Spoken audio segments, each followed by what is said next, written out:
첫 번째 말씀에서는 참자의 실체가 예수님의 부활하신 몸, 영육체임을 말씀을 드렸습니다.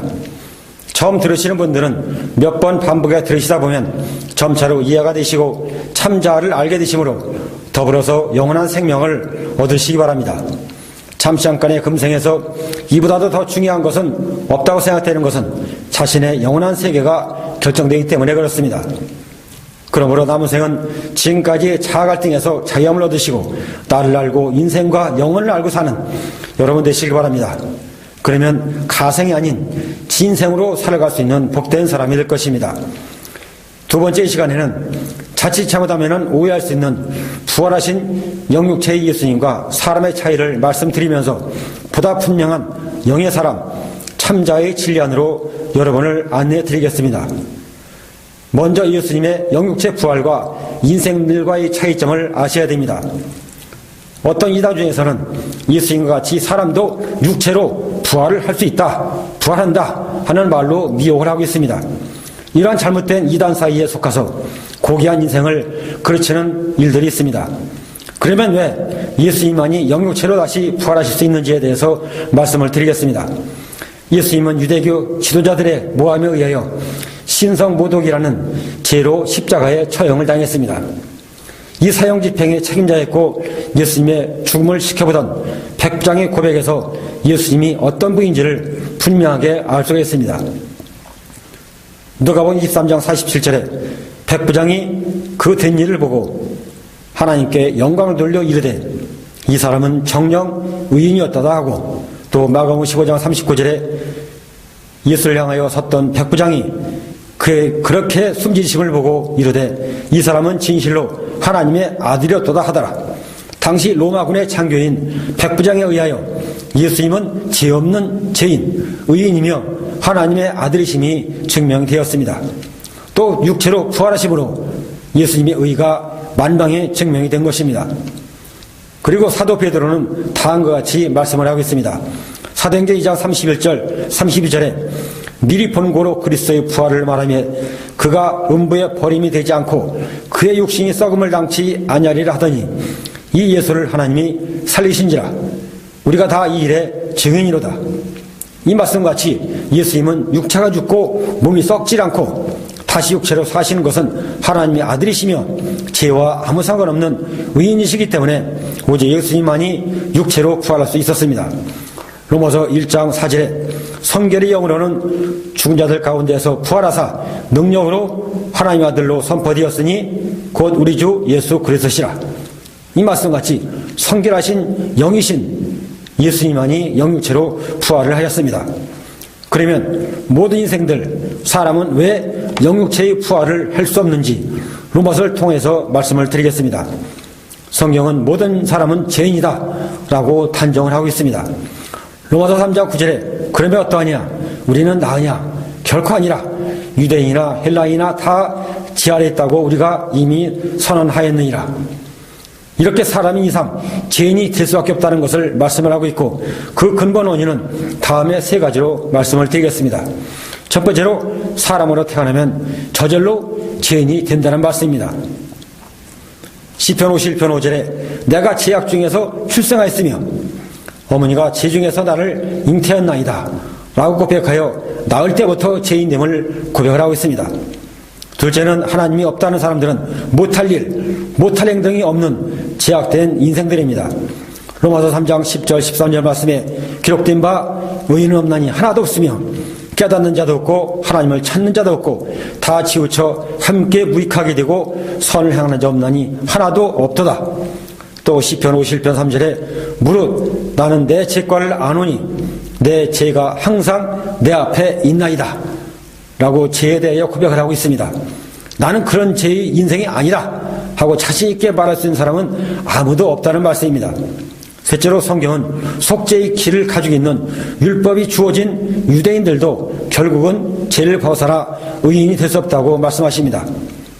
로마서 3장 20절에 그러므로 율법의 행위로는 그의 앞에 의롭다 하심을 얻을 육체가 없나니 율법으로는 죄를 깨달음이라.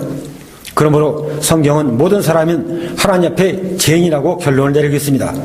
로마서 3장 23절에 모든 사람이 죄를 범하였음에 하나님의 영광에 이르지 못하더니 또 시편 143편 2절에 주의 종에게 심판을 행하지 마소서 주의 눈앞에 의로운 인생이 하나도 없나이다.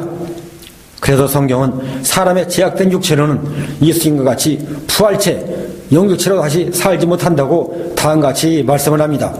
로마서 8장 10절에 또 그리스도께서 너희 안에 계시면 몸은 죄로 말미암아 죽은 것이나 영은 의로 말미암아 살아있는 것이니라. 이 말씀같이 예수님을 믿는 자는 육체는 죽고 죄를 씹는 영은 생명을 얻는다 하고 말씀하겠습니다. 그러므로 사람은 육체로는 부활할 수 없는 죄의 몸이고 오직 하나님의 긍휼하심을 입어서 예수님을 믿음으로 의롭게 된 영혼이 구원을 받게 되는 것입니다. 이 진리를 분명히 깨닫고 나면 왜 다른 종교는 구원이 없는지에 대해서 확실하게 알게 됩니다. 그 종교를 창시한 사람도 죄인 되었기에 육체가 죽고 다시 영육체로 부활하지 못하였습니다. 이 땅에서 육신은 죽어 흙으로 소멸되고 그 영혼은 저 세상에 가고 다시 돌아오지 못하였습니다. 예수님같이 의로움을 드러내지 못한 것입니다.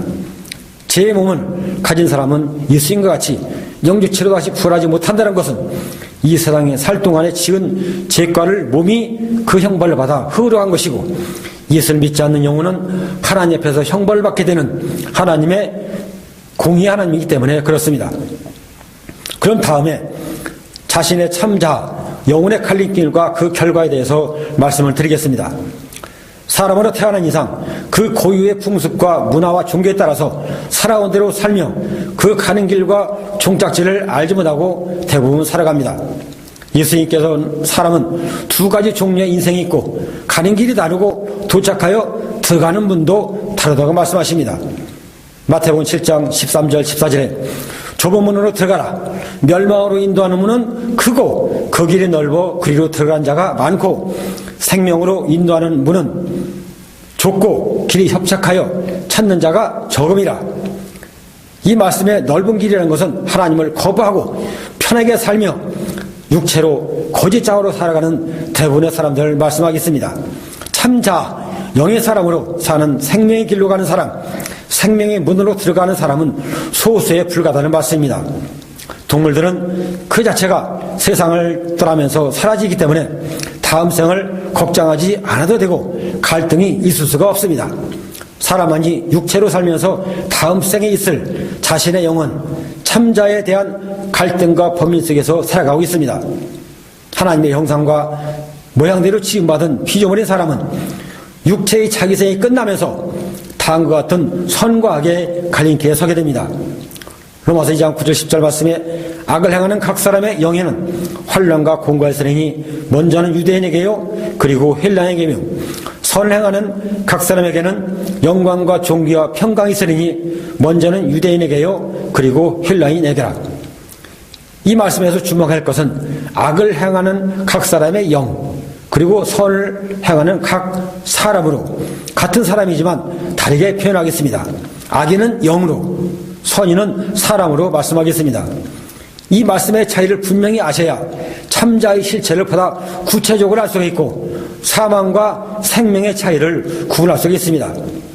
모든 인생들은 죄로 인하여 육체는 죽어서 흙으로 돌아가고 영혼은 주인 되시는 하나님께 돌아가는 것은 정한 이치입니다.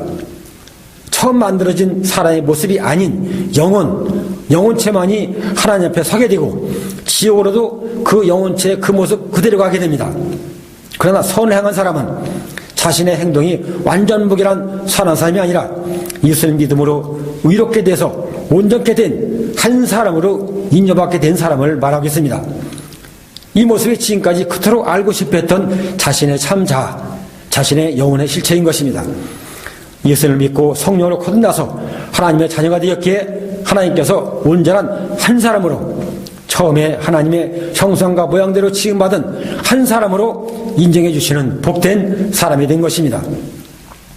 골로새서 1장 28절에 우리가 그를 전파하여 각 사람을 권하고 모든 지혜로 각 사람을 가르치면 각 사람을 그리스도 안에서 완전한 자로 세우려 함이니 이로 위하여 나도 내 속에서 능력으로 역사하시는 이의 역사에 따라 힘을 다하여 수고하느라.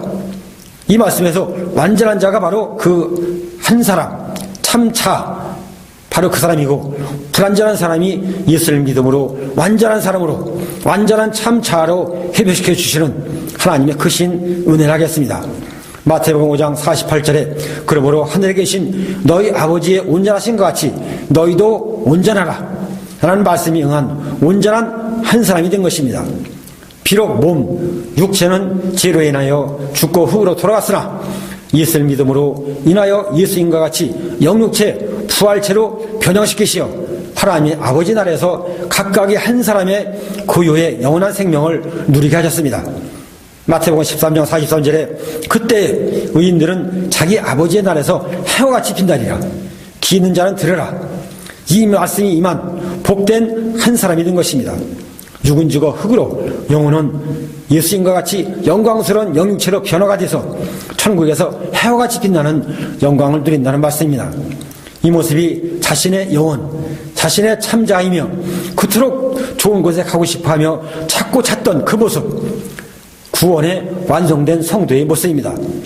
그리고 이 은혜는 십자가와 부활의 진리를 이해하시면 하나님께서 왜 한 사람으로 인정해 주시고 변형시켜 주시는지 그 이유를 알 수가 있습니다.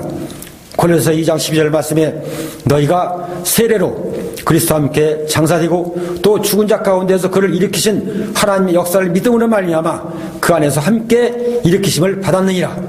또 범죄와 육체의 무할례로 죽었던 너희를 하나님이 그와 함께 살리시고 우리의 모든 죄를 사하시고, 이 말씀과 같이 예수를 믿음으로 제사받게 되고 불완전한 육의 사람이 예수님과 함께 죽어 장사되고 무덤에서 다시 부활하시는 예수님과 함께 완전한 영육체의 한 사람으로 부활의 영광을 덧입는다, 그 말씀입니다. 그래서 이 진리를 십자가에 돌아갑니다. 함께 죽고 함께 사는 진리가 임한 복된 사람이 된 것입니다. 이 모든 것은 믿음으로 이루어지는 하나님의 크신 은혜라고 하겠습니다. 이상과 같이 살펴볼 때 사람의 노력이 아닌 믿음으로 인생에서 가장 큰 은혜를 받은 사람이 된 것이고, 이러한 자신의 영광된 참자, 자신의 영원한 한 사람이 된 것을 깨닫기만 되면 이 땅에 사는 동안에 세상에 그렇게 매이지 않게 되는 근본적인 이유가 되겠습니다.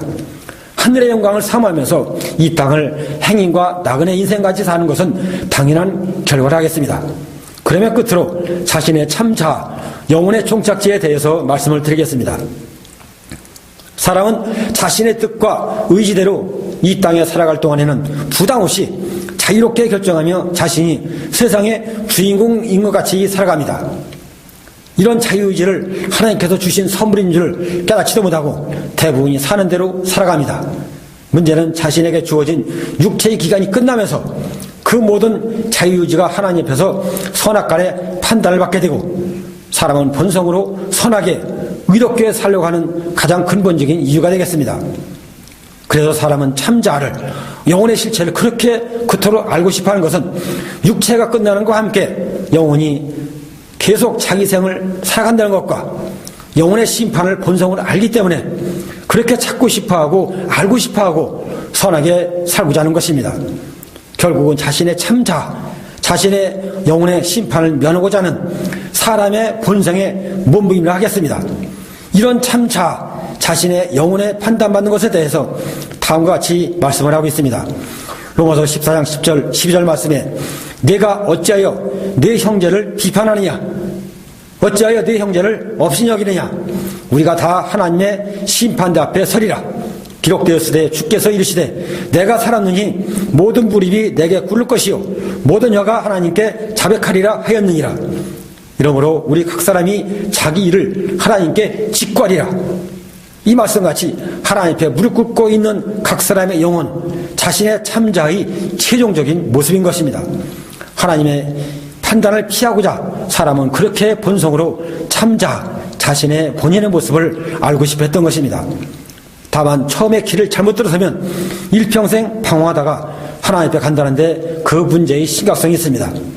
로마서 11장 36절 읽어드리면서 말씀 마치겠습니다. 이는 만물이 주에게 나오고 주로 말미암고 주에게로 돌아감이라. 그에게 영광이 세세에 있을지어다. 아멘. 현대 문명이 하루가 발달하면서 사람이 이 땅의 주인이고 자신의 세상의 주인공인 같이 살아가는 수많은 인생들에게 하시는 말씀입니다. 눈에 보이거나 안 보이는 모든 것을 지으신 하나님이 계심을 인정할 때는 사람들의 마음이 불편해집니다.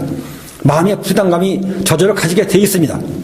하나님을 부정하고 무시하며 사는 것이 자신의 육체 기간 동안에는 편할지 몰라도 육체 기간이 끝나면서 그 사람의 영혼 참자에게 남는 것은 후회와 절망, 심판과 형벌이라는 영혼이 남게 됩니다. 이것을 피하고자 나름대로 참자할 차례 애쓰고 영혼의 실체를 밝히려 힘쓰지만 결국 남는 것은 또 다른 종류의 헛된 생과 하나님 앞에서 정죄받는 일만 남게 됩니다. 그러므로 하나님 앞에 무릎을 꿇고 있는 나의 모습이 자신의 참자, 자신의 영혼인 것을 깊이 깨닫는다면 다시 돌이키는 은혜 속에서 예수를 믿음으로 의롭게 돼서 성령의 거듭나심에 따라서 하나님의 자녀가 되는 복된 사람이 되시기 바랍니다. 이렇게 하나님 앞에 무릎을 꿇는 내가 되느냐, 아니면은 해와 같이 빛나는 영광의 자녀가 되느냐 하는 최후의 선택은 각자의 자유의지에 의하여 결정이 되는 것이고 그에 대한 책임도 자기 스스로 지게 되어 있습니다. 이제 바른 선택을 하시어 다시는 자아갈등이나 범민을 하지 않고 남은 생을 하나님의 자녀가 된 자로 사시는 여러분 되시기 바랍니다. 그리고 육체의 다음 생에 있을 영육체의 완전한 한 사람이 되시어 하나님 아버지의 나라에서 영원한 생명과 영광을 누리시는 여러분 되시기를 주님의 이름으로 축복을 드리겠습니다.